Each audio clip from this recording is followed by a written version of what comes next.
Thank you very much for your kind introduction. I consider it a great honor to be here to talk about the great challenges that the pro-life movement faces and what it will take to win.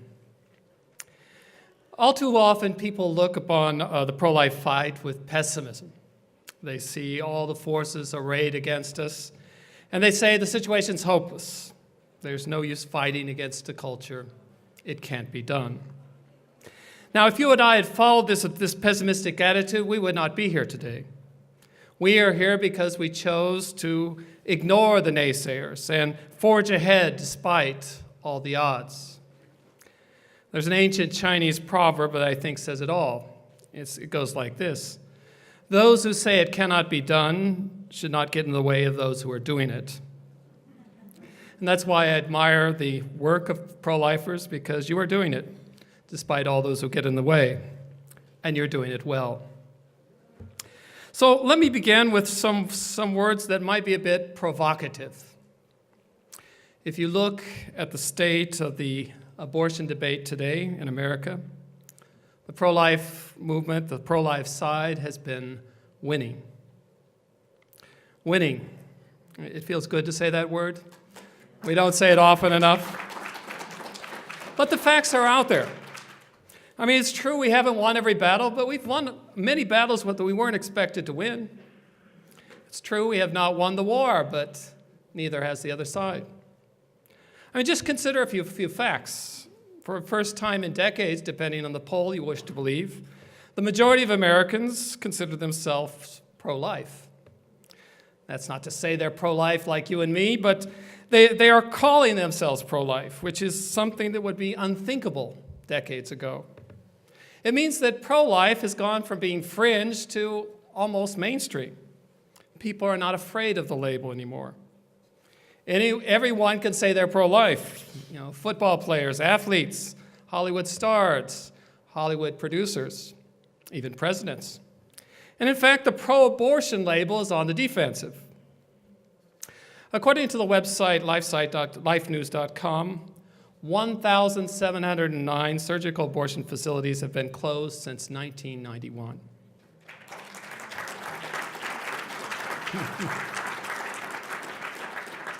In 2018, the pro-life movement closed down 40 abortion centers, 32 of those surgical facilities. And according to abortiondocs.org, we've already closed down 17 clinics this year, including one in Shaker Heights, Ohio.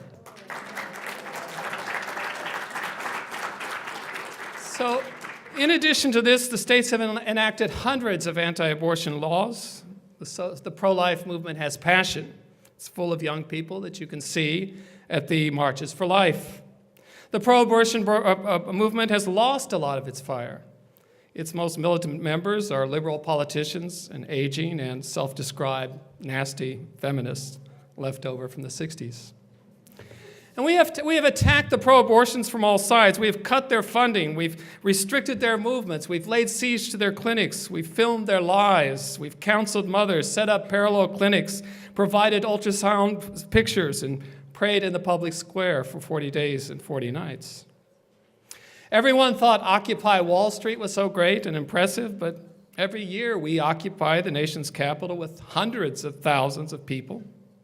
All 50 capitals and most other major cities have likewise been occupied, with crowds of tens of thousands of activists, all clamoring for the end of abortion. The cover of Time magazine of January 14, 2013 says it best, and I quote, 40 years ago, abortion rights activists won an epic victory with Roe v. Wade. They've been losing ever since. Close quote. We must be doing something right. And so we are winning battles on many fronts. And again, I relish the word winning. We need to relish it. Our goal is winning, not maintaining, not retreating, not compromising, but winning. And so the purpose of my talk is not to convince you to win more battles. You know how to do that, much more than I do. We're gathered here to discuss what it will take to win the war. Because that's what we need to do. We need to win the war. Not only do we need to win the war, but we must win the war because we are engaged in a battle that by its very nature is total. You cannot have a halfway point in this battle because there's no such thing as half an abortion. It's all or nothing. And so I would ask you to put yourself in this must-win perspective as we look at the coming challenges we face as pro-lifers and what it will take to win the war. Now, in the course of this short talk, I'll be talking about 3 things, 3 points that deal what it will take to win the war. First, I will talk about our need to define and control the terms of the debate. Second, I will develop the need to stay engaged in the battle and not to pay attention to the myths of those who say it can't be done. And finally, I will talk of our need to trust in God and His miracles as the infallible means by which we will arrive at victory. Now, 3 very simple points that will help us in our great effort to win the war. So with that said, I'll go to my first point. If we're going to win, and we are, it's important that we be the ones to define and control the terms of the pro-life debate.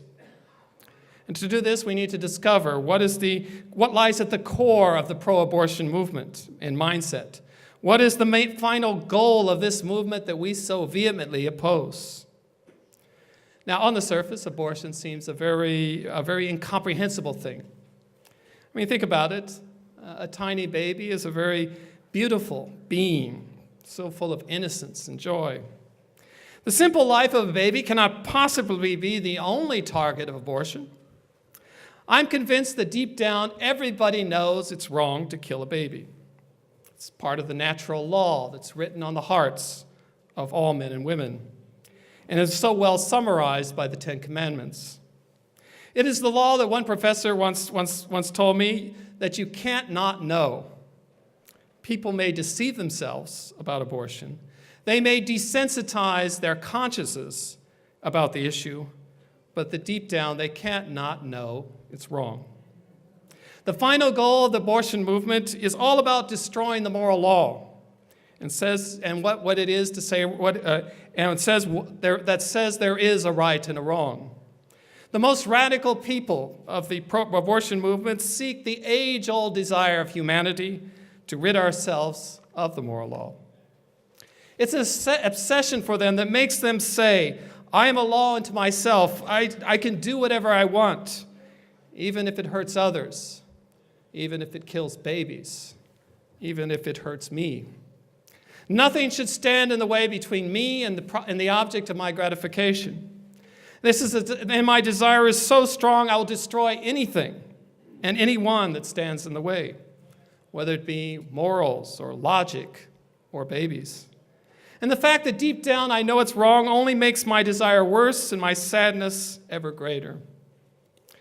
Now, this radical part of the pro-abortion movement communicates this rejection of the law and to the culture and preys upon vacillating young women in desperate situations to enlist and convince them it's only a matter of choice.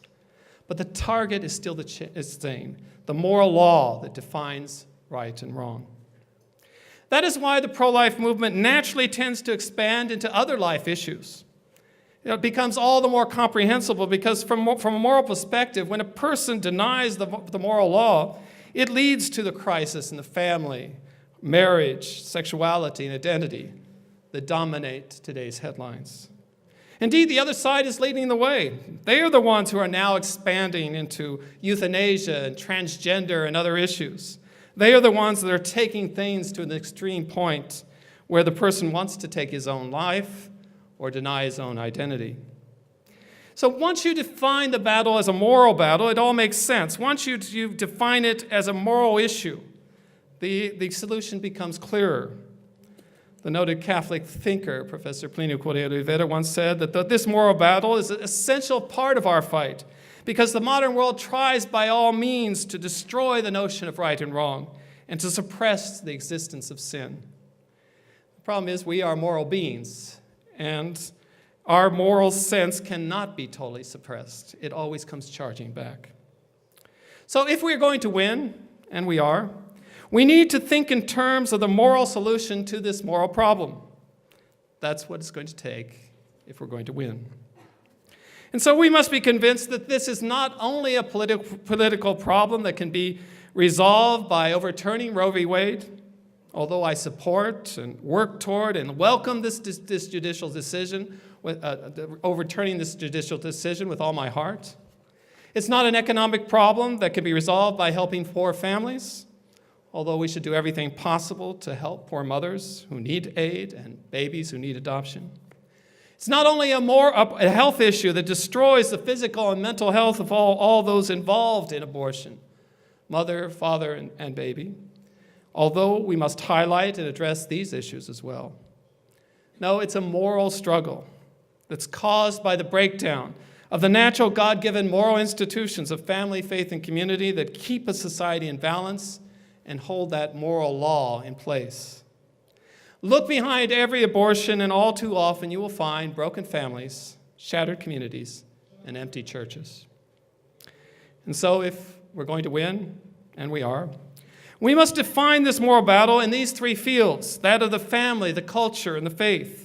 We must return to the notion of right and wrong, of a moral law written on the hearts of all, and the concept of a society that leads us to our final end in God. Now, defining the moral terms of debate means reaffirming the notion of the family as the fundamental unit of society. The liberal notion of the family is extremely shallow. If you read the op-eds in the New York Times, not that I advise it, you will see the incredible shallowness and impoverished view of the family. The family for them is just a collection of individuals in which each one seeks his or her gratification. It's a temporary arrangement in which parties can unite and separate at their own pleasure. These writers will do everything possible not to address it in moral terms. More often than not, they will simply reduce it to economic terms. To their solutions to these problems is usually government programs and subsidies. They propose economic, not moral solutions. They treat symptoms, not causes. In a recent column in the New York Times, Paul Krugman called for spending $70 billion for quality childcare for everyone. This massive program to separate mothers and babies at a crucial time in their development, he calls family values. So we need to hold up the family as with the ideal of the family, with the father as the head and the mother as the heart. We need to return to the idea of the family not as a collection of individuals, but the basic social and economic unit that is the foundation of society. It is that social unit that alone inspires the individual to give up personal advantages and make sacrifices for the good of the whole. It teaches the individual to think beyond self, yet develop himself. Family makes each one of us part of something that builds upon the past and projects something to the future. There is no substitute for the family. There is no such thing as alternative family forms. God made it very clear from the beginning what a family is. He did not say, honor your father, or honor your mother, but honor your father and mother, because that's the way it's supposed to be. And so we must be out there defending and defining the debate in terms of the family if we are going to win. Now, defining the debate in the terms of the debate regarding the family means not only defending the ideal, but living it. Again, it is only natural for pro-life work to expand into this area. And many of you are doing it, which explains part of our success. Traveling around the country, you come across pro-life families. Pro-life families are true families. Pro-life families are large families. They are happy families. The best way to defend a position is to be living examples of the ideals we hold. Now, the second field in which we must define the debate in moral terms is that of the culture. If we are to win, and we are, we must seek a restoration of the Christian culture. And this is a very difficult part of the battle because the pressure is immense. The expression culture of death is very adequate, but it is also a culture of impurity, vice, and vulgarity, and blasphemy. We find its influence everywhere, in the schools, in the entertainment, the workplaces. And this is especially true of our Hollywood culture that promotes all types of sin and sexual violence and vulgarity in the name of entertainment, which actually leads to the culture of death. Defining the debate in terms, in immoral terms, also means protesting against the culture, whether it be abortion clinics, same-sex marriage, Father Martin, or the drag queen story hours. If we are going to win, we need to be out there challenging the culture, and that is why pro-life work naturally leads to a culture that fosters chastity and modesty, courtesy and morals.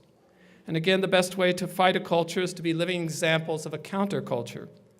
And across America, you do find many who promote alternatives that reject our American education system, fashions, and lifestyles that are so much a part of our decadent society. And finally, defining the terms of the debate also means a revitalization of the faith, because in the final analysis, all moral problems find themselves at the doorstep of religion. Here we have an immense challenge as well. So many of our family and relatives and children have abandoned the faith. The crisis inside the church has devastated so much over the last years that has led us to ask how it is possible to reverse this. That is why our faith must be the powerhouse of our activism. It should define us. We actually become better Christians by engaging in the pro-life fight, and better pro-lifers by professing our faith. And so the faith and the pro-life battle mix and strengthen one another. Pro-life families pray together. They have special devotion to the Blessed Mother. They pray the Rosary. They can be found inside the close to 1,000 perpetual adoration chapels all across the nation. Pro-life families contain the seeds of countless vocations. And so to conclude, we must control the terms of the debate in these three essential fields of the family, the culture, and the faith. We must also live these notions in our daily lives. That's what it's going to take if we're going to win. Now, the second thing we need to do to win is to stay engaged in the fight. Do not give up the fight. Ignore the myths that are so often repeated to discourage us. Stay engaged in the fight, no matter what. This is the key to our victory. And so we should not retreat. We have an extremely important role to play in this fight. Should we retire to some Benedict option, we will abandon our post. Let me explain. If you look at the history of the pro-abortion movement, you can clearly see that something went wrong on the other side. The sexual revolution of the 60s needed abortion to overthrow the moral law and to allow every type of sexual aberration. But the sexual revolution can only go ahead if promiscuity has no consequences. Abortion guarantees this result. Without abortion, the sexual revolution cannot advance. The plan was to make abortion legal through a decree of the Supreme Court. The other side expected little resistance. They expected the issue to fade away, like it did in Europe or in other places where abortion was made legal. Every March for Life was supposed to get smaller and smaller until someone said, well, why don't we just cancel it? Well, that was the plan, at least. The only problem was we were not expected to be there. We should not exist, but we do. We occupy a tiny pass through which the sexual revolution must go. We occupy strategic ground. Our situation is very much like the 300 Spartans at the Battle of Thermopylae in ancient Greece. They faced a huge Persian horde of tens of thousands that completely outnumbered them, and they occupied this tiny pass that barred the way, yet neutralized the advantage of numbers. There were so many Persians out there that they called out to the Spartans and said, "Give up. If we throw our spears, we will blot out the sun." To which the Spartans replied, "All the better. We will fight in the shade." And so the second thing I would advise you to do is to keep fighting in the shade. The advantage of the tiny pass is that it prevents the enemy from using the advantage of numbers. They are reduced to our proportions, which is the high moral ground. So do not panic because we've found ourselves at this tiny pass, some deliberately, others by accident. Do not be disturbed when we see that we are so few and insignificant in comparison to the challenges we face. When we ask ourselves, who are we to be here? We must confide in the knowledge that God chooses his instruments, and we are them. We should have expected God to call on others to take control of the fight. You know, the best people, the more qualified, the more intelligent. But it appears that they did not respond to the call, and God settled for us. Each of us brings what we can to the magnificent table of the Lord. And with us, he can accomplish great things, as he's done in the past, to show that it was he who achieved the victory over the devil with the least of instruments. He put us here, and we occupy the past and prevent the sexual revolution from its total victory. And we should thank him for it, because we are better people because of it. And thankfully, we did not give up the fight as a lost cause. Because we resisted, we put into effect a counter-revolution that not only awakened many Americans, but it also is the model for the pro-life movement all over the world. We must continue this fight, wherever it leads us, whether it be abortion, or marriage, or euthanasia, physician-assisted suicide. We must continue if we're going to win. Now, being engaged in the fight means discarding the myths on the other side that try to discourage us. They say, for example, we are so few. We should point out to them that they were once very few. And that history is never decided by majorities. It's decided by impassioned minorities who influence the majority and win their cause. And we are a sizable minority that is challenging the culture. We must convince that we will win our cause. By being who we are as pro-lifers, we have already influenced the debate well beyond our numbers. By continuing the fight, we are setting the groundwork for our victory. Another myth is that youth are all pro-abortion, and therefore we are a dying movement without a future. Any trip to the March for Life for Washington should be enough to dispel this myth. The march is full of tens of thousands of young people, while comparable women's march that cannot match our youthful enthusiasm. I know of no better program for solidifying pro-life sentiments in youth than to have parents engage together with their children in this pro-life battle. There's no more touching scene than to see a little girl exuberantly protesting at an abortion clinic with a sign that says, "A child is a blessing, not a burden." The presence of children in such protests confuses the opposition and sets deep pro-life roots in the souls of children. I can't help but comment that during the meals or during lunch and during dinner, I sat next to some young people, maybe 20 years old, and I asked them, well, is this your first time here? And one young lady said, no, this is my 10th time here. You all have done that. You have all raised your children in the middle of this pro-life culture, and that is a great thing to do. Our organization holds what we call a call to chivalry camp for boys 12 to 18. And one of the highlights of the camp, and they love it, is when we take them to publicly protest in front of an abortion clinic, where they pray the rosary, play the bagpipes, and carry signs saying, honk against abortion.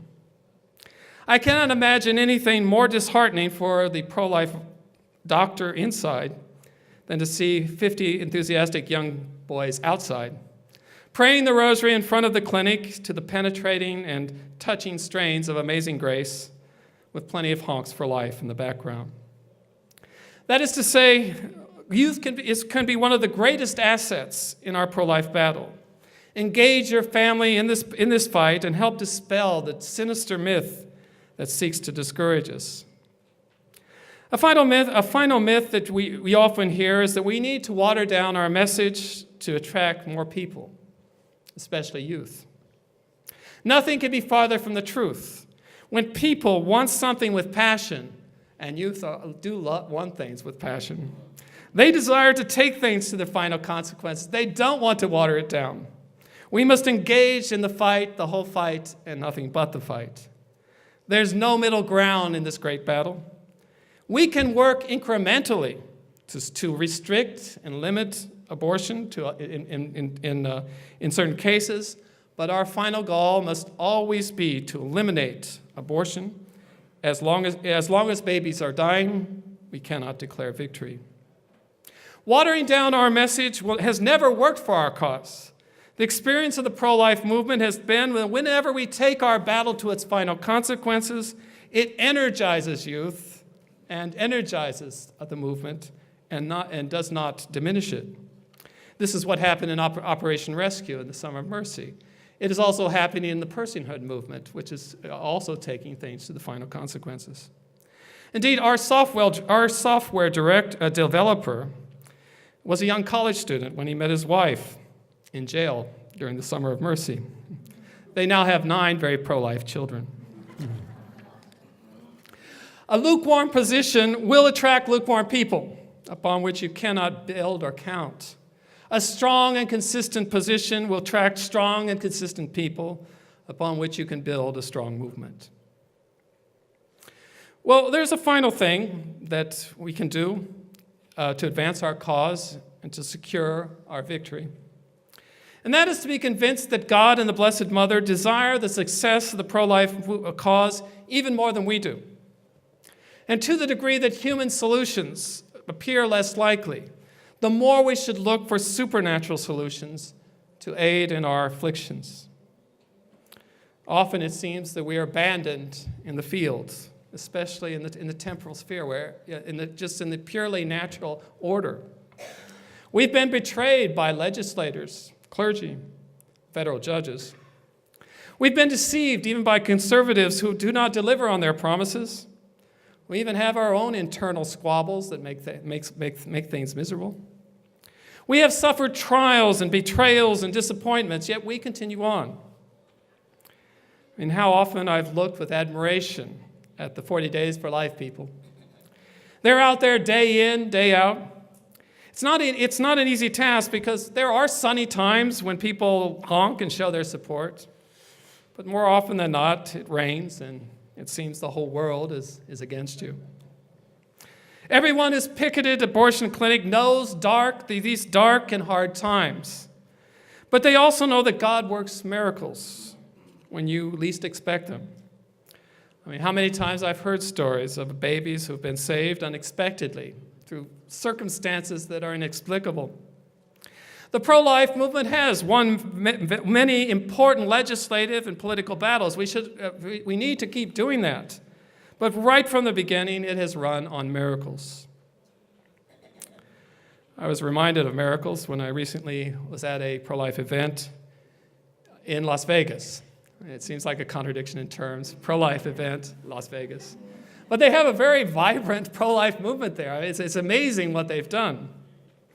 And a speaker from 40 Days for Life got up, and you could tell he was consumed with his mission. And he told the audience that, it was incredible. He says, we've closed this clinic and that clinic, and they went down the impressive list of clinics that they've closed due to their efforts. And at this particular time, they were concentrating on a particularly big and large clinic downtown. And the speaker then said, I have very good news. The clinic has just built a huge fence around the facility. I must admit, I thought it was strange news, not good news. It seemed like a setback, not a victory. But he explained that the minute an abortion clinic, at least in Las Vegas, puts up a fence, it's a sign they feel threatened.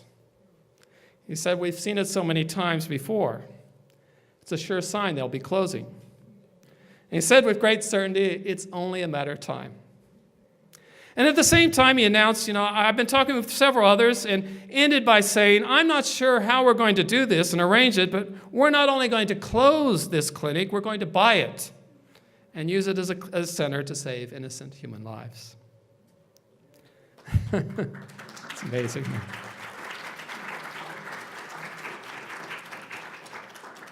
So miracles. If we're going to win, and we are, we need to think in these terms.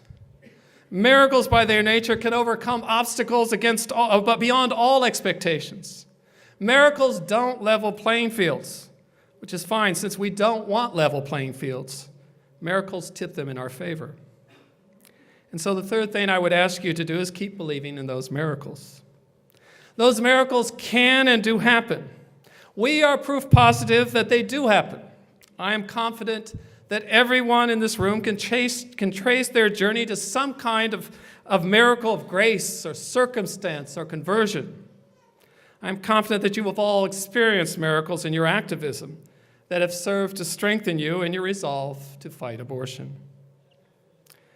I suppose I have to tell my own miracle story that overwhelmed me and got me thinking in terms of miracles. Ironically, I was not even there, but I heard it. I was involved in an organization that helped organize it. But it happened in May of 1978. Planned Parenthood published a small comic book called Abortion Eve. And on the back cover was an image mocking Our Lady of the Immaculate Conception, patroness of the United States. It showed the distorted traditional picture of Our Lady pregnant and with the face of the character from Mad Magazine with the caption, "What? Me worry?"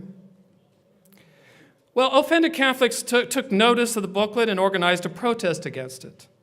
Among those organizing was my own organization, the American TFP. And we organized a street protest at Planned Parenthood's New York headquarters at 7th Avenue in Manhattan. So on the appointed day, it actually was May 13th, some 1,500 American Catholics appeared praying and kneeling in front of Planned Parenthood's offices. And as the protest developed, people noticed a lot of activity inside Planned Parenthood. They definitely took notice. It's funny, during these protests, there's always a joy that comes from doing your duty and fighting the good fight. I'm sure you've all experienced it when you're in front of these protests and things. I mean, it takes a lot of effort to get people to these events, but once they are out there, they're extremely happy to be there, kneeling in the street as if they owned it.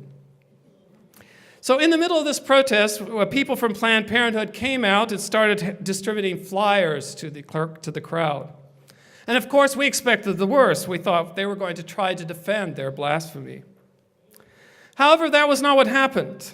Planned Parenthood, mighty Planned Parenthood, issued an apology to all present.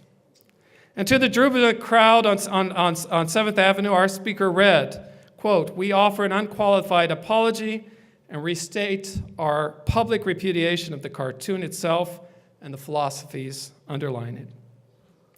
That is to say, Planned Parenthood was defeated and forced to bow before the power of God and the Blessed Mother. If that's not a miracle, I don't know what is. This victory clearly stands out as a lesson for us all. It stood out for me. It got me thinking in terms that miracles do and can happen. And I have seen similar yet smaller victories that have strengthened my resolve over the years. And I'm sure many of you have had similar experiences of these types of things. I use this example to show that even Planned Parenthood can be defeated, but we must call upon stronger forces. We must storm heaven with our protests and our prayers. We must be out there on 7th Avenue, Pennsylvania Avenue, anywhere in the public square where God's honor is offended. And so I'd like to summarize what we've seen before coming to a conclusion. We face many challenges in the horizon in the pro-life debate. Our problem is not winning battles. We know how to win, but how to win the war. And there are three things you can do if we want to win the war. The first is to stay focused and define the terms of the debate. We must realize this is above all a moral battle where those who push the abortion agenda are fighting against the moral law that should govern our nation and our actions and define the limits of right and wrong. As long as we focus on the moral law, our message will be compelling and consistent. This is our challenge. Defining the terms of the debate means defending the traditional notion of family, culture, and faith. Above all, we'll take the passion of countless families scattered across the nation who defend these ideals and live them, become living examples of them. The second thing we must do is to engage in the battle, to opt out of the Benedict option, as I'm sure St. Benedict would have done. Remember, we occupy the high moral ground. Do not abandon the fight. We must continue to fight in the shade, where the enemy is reduced to our dimensions. And so we must reject the myths of naysayers who try to discourage us by saying we are too few or too old.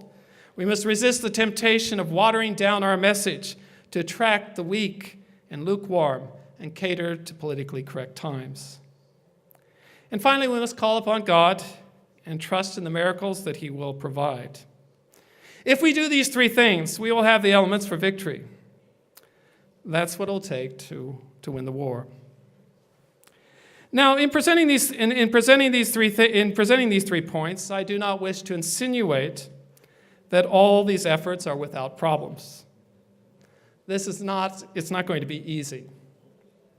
I do not wish to say that being pro-life is enough to restore everything. We live in an incredibly decadent society, and society is a mess.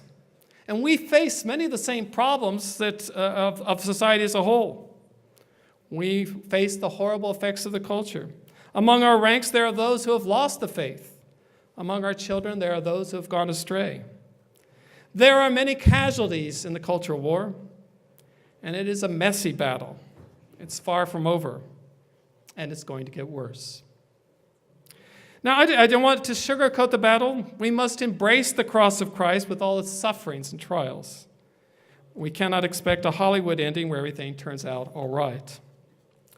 However, if we remain firm in our convictions and stay focused on the moral debate, if we live out these things to the fullest extent, we will set the conditions for victory, which is our goal.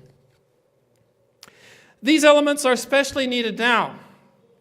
However, I do not hesitate to say that we are entering dark times of a society that is collapsing, and the powers of darkness are upon us. I believe the situation is going to be worse. Several of our speakers have echoed this same idea. If there are gongs that sound in history, one of them would have struck on January 22nd, 2019. The shattering sound of that gong would have marked a day of infamy. On that dreadful day, something was broken. A process reached a point of no return. The event was the passage to wild applause of the nation's most radical abortion law in the New York State legislature. Now, all laws against abortion are infamous and wrong. However, this particular law was especially egregious. It stands out by its deliberate intentions and the enthusiasm of those who celebrate it, especially the Catholic governor, Andrew Cuomo. The other side was unmasked and showed the full force of their ferocity. And I believe this ferocity will be turned against us, as we've seen in this case, or the Kavanaugh hearings, or even the Covington boys affair. And so the other side has amassed itself, and the battle will intensify. And we have every reason to believe that the fight for the unborn will intensify. And those who defend God's rights and morals must redouble their efforts. But I also believe the situation will also get better. With this intensification, we have the right to ask and expect God's help. He's taken us this far. We need to confide that He will take us to our final goal. How many times in Scriptures are we promised victory? Our Lady at Fatima promised yet more in the form of her triumph. And a triumph is not just a victory, it's an overwhelming victory. It's a victory that destroys the enemy. So throughout this talk, I've stressed that we are going to win. However, we can only win to the extent that we unite ourselves to God and the Blessed Mother and confide in His providence. if we're going to win, and we are, it will not be through our own merits. We must be convinced that it will not be our victory, but God's victory. Because we will win because God always wins in the end. So if we take this perspective, we will develop that, we will see that it can be done. In fact, our role consists of not getting in the way of He who is doing it. Thank you very much. So our first question is, has TFP, remember that's Tradition, Family, and Property, worked on college campuses to convince students on the role of family and on pro-life messages, and any reactions? Yes, we have a outreach called TFP Student Action. I don't know if some of you have seen some of the videos, but our TFP college-age students, they go on campus and debating the hot issues of the day, which includes abortion, same-sex marriage, transgenderism, all these issues. And sometimes we go to some of the most, some of the very liberal campuses, even Ivy League campuses. Definitely we do get a reaction, and sometimes it can be quite violent. You know, they will try to tear down our banners, they'll spit on our flyers, they'll scream things at us. One of the things you find is that, especially with the left, there's no longer they no longer have rational debate. They don't get involved in rational debate, and so they resort to all these tricks.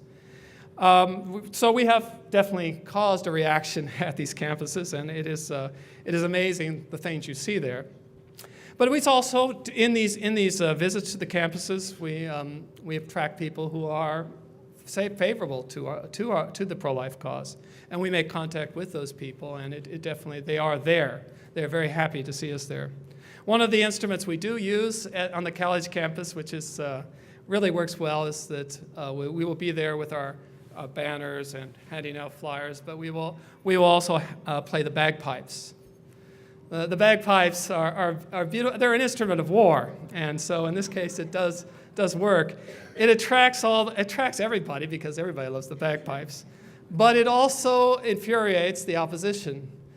They can't outshout a bagpipe, not for a long time. So it just completely demoralizes them and completely encourages those who are for the good cause. Wait, but I don't understand. The left has to shout and scream and spit and throw things because they're against hate, right? Okay. Tolerance. Okay. Here's another question. What is the purpose of the Drag Queen Story Hour, which is, I think this meant say, which is new to Crossville, Tennessee? Yes. Okay. Yes. This is part of the culture war. This is on the cutting edge of the culture war now, because homosexuality is there. It's definitely there.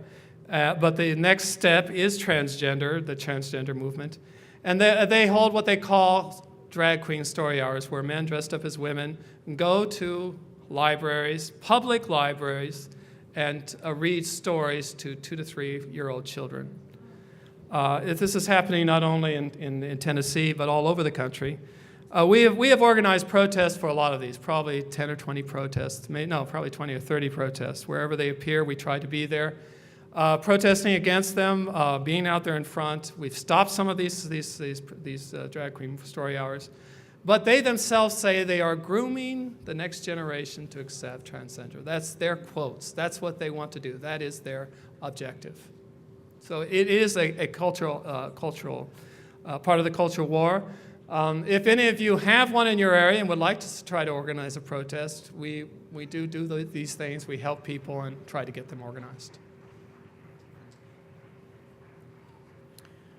John, this is a statement to which we'll ask your response. We should support, when voting, those who support life. Not one speaker here has stressed this. It is important. Look who was just elected to the House. Voting is very important. Okay, definitely, voting is very important. I would completely agree with that. I didn't mention it because our focus is more on a lot of on the cultural issues. But we do have an office in Washington where we do network with politicians, congressmen, and senators. So it is definitely, let's mention it now. It's get out there and vote. We need to be out there to vote because it does make a difference. It's right on the sign, wear a mask, vote, and educate. Okay, right there.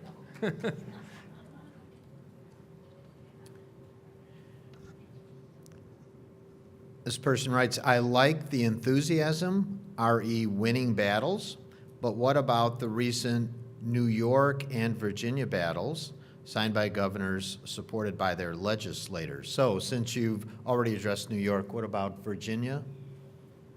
Well, the Virginia bill did not pass, and it did actually energize the pro-life movement. A lot of pro-lifers woke up, especially when they heard the governor of Virginia talk about infanticide, and I think it helped the battle.